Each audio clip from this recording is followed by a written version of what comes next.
All right, it's time. It's time for my favorite list, the best list, the top 10 worst albums of 2021. I'm not doing what I did with the other list where I did a bigger list. No, I'm doing a top 10. It doesn't deserve more than that. I just have to go through and take out the trash of some of the shittiest albums of the year.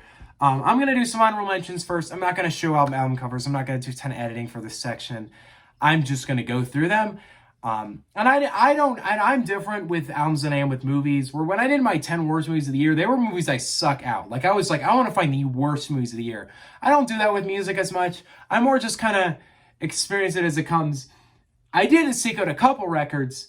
I turned out to have some dog shit to talk about. So let's go through some of my honorable mentions first. Some of y'all are going to get mad at them. I don't care. Certified Lover Boy, Drake, should have been much better. Pretty boring record overall. It's not all terrible, but it's not good. It's not a good record overall. One of the laziest things he's put out to date.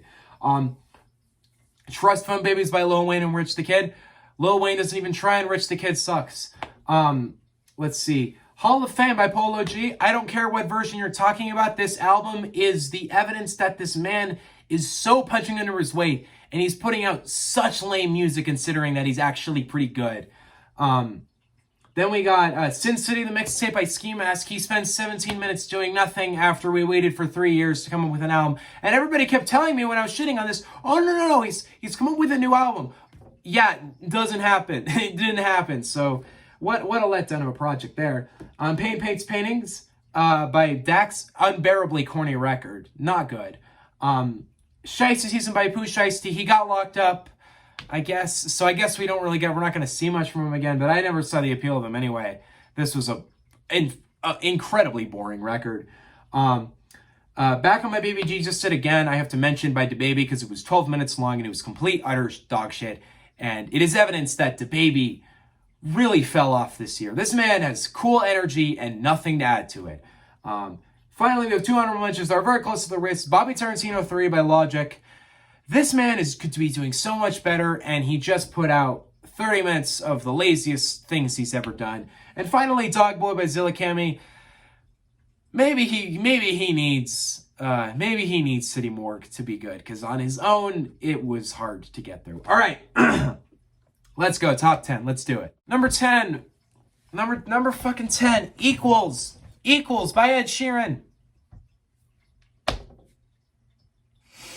I don't know what demon infected Ed Sheeran to make each album farther from what he's good at than the last one, but that seems like what it does. And we're getting some pretty awful albums at this point. Every single time he comes out with a new record, it's just more boring than the last one. It's just more generic than the last one. He's strayed so far away from his Plus days where he knew that he was a good acoustic guitarist and he was a good singer on that level, to the point now where he's just made an album that is just a compilation of the most bland pop music you can imagine. There's like nothing to this record. It's just boring as fuck. And it has Bad Habits on it, which is easily one of the worst singles of the year. Number 9, Faith, Pop Smoke. Fuck Pop Smoke's label. This was such a disrespectful album to me. I don't hate it. Actually, I kind of do.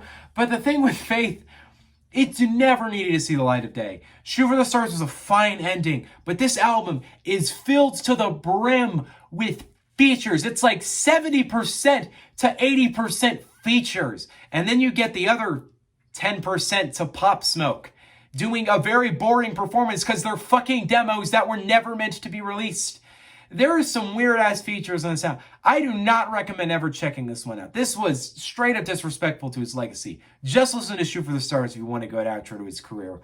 What a disrespectful piece of music overall. 8, Jordy by Maroon 5.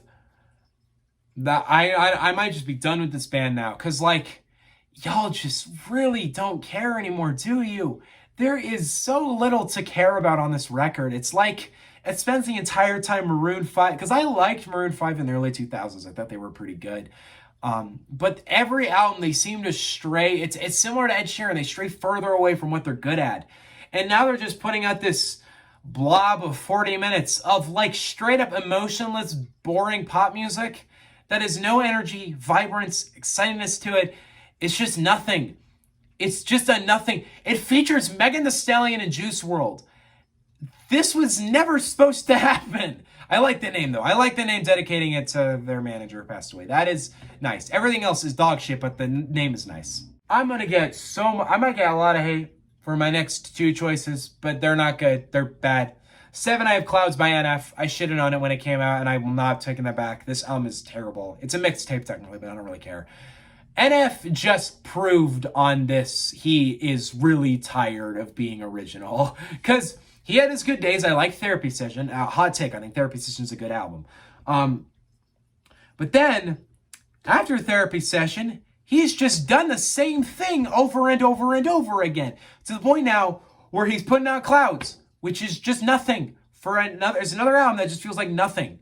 It feels like NF desperately trying to do the thing that he did on the last album, and the last album, and the last album. You get it. NF is boring. NF does the same thing every album. I'm kind of tired of him. He's talented, but man, he's just sick of doing good music. But I liked Story. I thought Story was a pretty nice song overall. I thought that was a well done song. Everything else is boring as fuck, but hey, Story was cool. You know, I don't care how much hate I get for number 6. Because Life of PR5 is not good. It's not good. It is a sleeper. It is an album that I was that close to falling asleep during too. And I'm not even someone who hates Pierre Bourne. I love Die Lit. I don't know if I love it. I really like Die Lit. I really like Self-Titled. I really like Pierre's production as a whole. Whenever I hear, hey, yo, Pierre, you want to come out here? I actually get really excited for the song. So why for an hour does he do nothing interesting? The beats are the most boring thing he's ever done. The vocals, he's not a good rapper. I can't lie there. I don't think he's actually a talented rapper. And he proves that for an hour, just doing nothing, just kind of giving this more boring version of a Playboi Carti record. I don't know, man. I don't know if I will ever check out another Life of Pierre album. Because I was like, I'll hear what it has to offer. I don't know why I needed to hear what it has to offer. Pierre Bourne is a aggressively boring artist that I've discovered when I listen to it. Maybe I'd like it more later, but currently right now, this album kind of sucks in my opinion. You know what? I think it should be studied in college, or just studied in general in the world, the fall off of AJR. How did you go from The Click to OK Orchestra? How did we do that? I like The Click. I think it's actually a nice album. Then Neo Theater dropped, and it was not very good. It was meh at best. And then you did this. Then you went out and made a completely unlistenable record. A record that is so corny, so unoriginal, so to the bare bone nothing, to the point where I want to rip my fucking eardrums down. It is such an unbearable listen.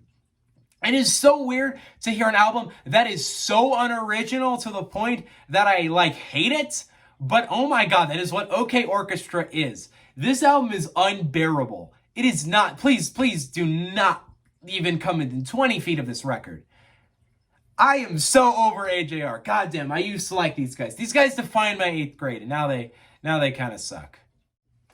This was it. This was my last straw for Imagine Dragons. Mercury Act 1. This is number 4. Mercury Act 1. My last straw for Imagine Dragons. The thing with this group, the thing with this band, is I never have really liked them. The only thing they've had to a borderline good album is...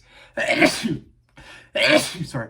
The only thing they've had to do a borderline good album would have to be their 2015 Smoke and Mirrors album. Everything else is pretty bad in my opinion. And I think this is it. I don't think I can do it again. I don't think I can sit through more Imagine Dragons music. They just prove on this album that they don't have talent. Instrumentally, vocally, terrible. The entire way through. And then after it, they released a song, which by the way, Enemy, growing on me a lot. They proved that they can release a borderline okay song after the album, because this album is nothing good, nothing even bordering good. The record as a whole it's Imagine Dragons, it sucks. I don't know if I can even listen to Mercury Act 2. I'll end up listening to it, knowing me, but this band is fucking awful. All right, top 3. All 3 of these deserve number 1 because they're all equally terrible. Well, number 2 and 1 are equally terrible, but number 3 is pretty close. They Got Amnesia, French Montana. I made fun of this album so much a couple weeks ago. What an embarrassing project. What an embarrassing project for everyone involved. It just feels like, you know, for an hour and like 15, I guess like it's probably about an hour long. I forget how long it is. For that long, just everybody doesn't care. It's just a nobody cared album. French Montana proves to still be an unoriginal, boring artist. The features on it just absolutely add nothing. It's just a very painfully boring listen. And it's so painfully nothing, but it so painfully thinks it's great. He thinks this is really his My Beautiful Dark Twisted Fantasy. This is his magnum opus. It's not. It's just a massive snooze fest. And I don't know who the fuck is giving French Montana these producers and deals, because they need to stop, because he is wasting them on complete trash. I got so much hate when I dropped the video, but I don't care. I still hate it. Number 2 worst album of the year is Neon Shark vs. Pegasus by Trippie Redd. Now I will add, and Travis Barker. Now I will add, Trippie Redd got much better later in the year when he dropped his Trip at Night. But this one, no.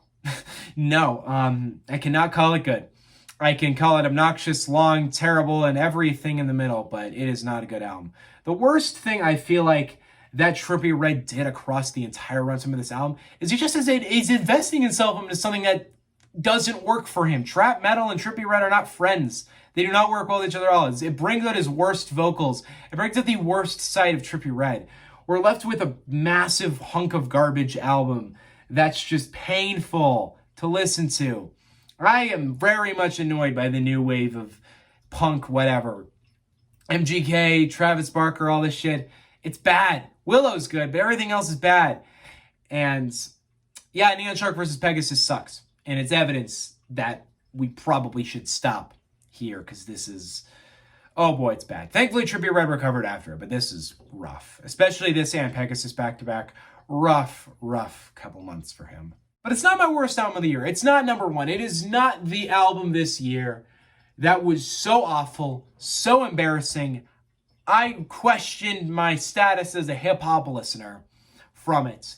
Ladies and gentlemen, the number 1 worst album of the year, probably not a hot take amongst anyone, it's Visionland by YBN and Nahmir. Of course it's Visionland by YBN and Nahmir. It is an embarrassing piece of hip-hop. It's embarrassing for everybody involved in it. Because when it comes down to it, you just have to sit there and listen the entire time to YBN and Nahmir embarrassingly doing nothing right. Not getting good flows, good beats, good features. 21 fucking Savage is on it. 21 Savage. The result of the record is just a hunk of embarrassment. It's a hunk of him trying to do something good, then something good, then nope. Aimlessly nothing good in the end. YBN and Nahmir, man oh man. Man oh man, man. I'm more embarrassed for his label, because they actually sat there and they signed him. Like, they sat there and they're like, yeah, this is good, sign it. What were you thinking? This is one of the worst albums I think hip-hop has ever seen. Unlike last year's Everything Stranger by G-Eazy, which I almost listened to These Things Happen to see if it made the list, but I couldn't do it. The thing with this album, though, is it's kind of funny. It's not a fun listen, but it's funny just witnessing the dumpster fire, you know? It's an embarrassing record. It is embarrassing for everyone involved. I'm embarrassed for 21 Savage, to be honest. He should have been nowhere near this record. I can't remember what the other features are. I almost did a video on it, but I think the file got corrupted or something. I don't remember. It was terrible, though. It was an embarrassing album in proof that please never let YBN and Nahmir within 300 feet of a microphone ever again. Please, I beg of you.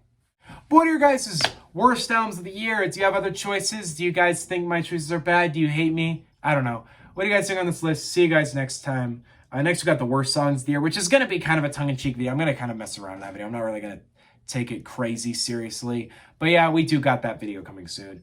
What do you guys think on this list? See you guys next time. Peace out. Bye.